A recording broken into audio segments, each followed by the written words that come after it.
කින්ස්ලි මොකෝ මෙතන කරන්නේ?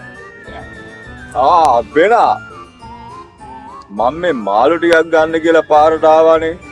තාම මේ මාළු වලින් දෙක් ආවේ නැහැ. කොහෙද ගියේ? කොහෙද ගියේ කියන්නේ ඊයේ තිබ්බා ඉස්කෝලේ පන්ති රැස්වීම. පන්ති බාර සර් එන්න කියලා දෙමාපියෝ ඔක්කොටම ළමයින්ගේ බුද්ධි වර්ධනය සම්බන්ධව සාකච්ඡා කරා. මොකෝ ළමයාගේ ලකුණුත් අඩුද? ළමයිගේ දැනුම බොහෝම මදි. අපේ ළමයාත් යනවානේ ඉස්කෝලේට යනවා. ක්ලාස් 3-4කටත් යනවා. මේ මාඩියට ඔන්ලයින් ක්ලාස් කියලා ඒකෙත් ඉන්නවා. අපේ ළමයා නම් ඔය පොඩ්ඩක් ඉතින් කරගෙන යනවා. ඊට පස්සේ සර් කියනවා මේ ඔයාලත් අපිම කරපිට පටවන්න නැතුව ගෙදරත් ළමයින්ගේ අධ්‍යාපන කටයුතු පොඩ්ඩක් ඇඟිලි ගහලා බලන්න. යාලා නොදන්න දෙයක් කියලා දෙන්න. අනිවාර්යෙන් දෙමාපියගෙත් ඒක මේ තියෙන්න ඕන ළමයිට ඉස්සරහට යන්න.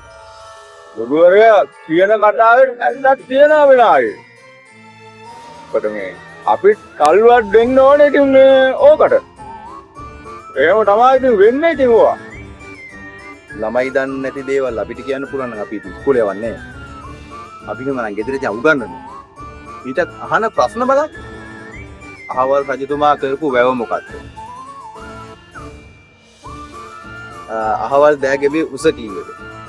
අහවල් රටේ අහවල් රජුරෝ කරපු දේ මොකක්ද? එතකොට හිටිපේ අහවලා ඕවනේ අහන්නේ. ඉතින් මල්ලි ඕක කොහොමද අපි දන්නේ?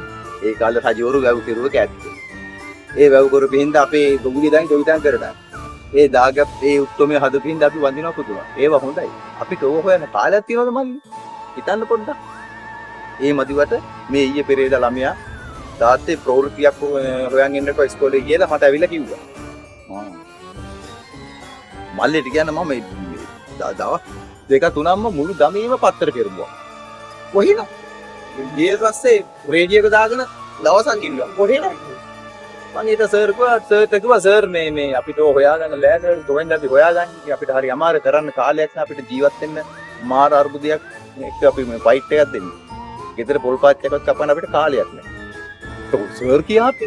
කොහොමද නෙට් එක පාවිච්චි කරන්න අපිට? ඉතින් මම අපි නෙට් එක පාවිච්චි කරන්නේ නැහැ නේද? නෙට් එක පාවිච්චි කරන්න බෑ. තාම ඔයාලා නිකන් ගල්ලුගේ වගේනේ. ඈ?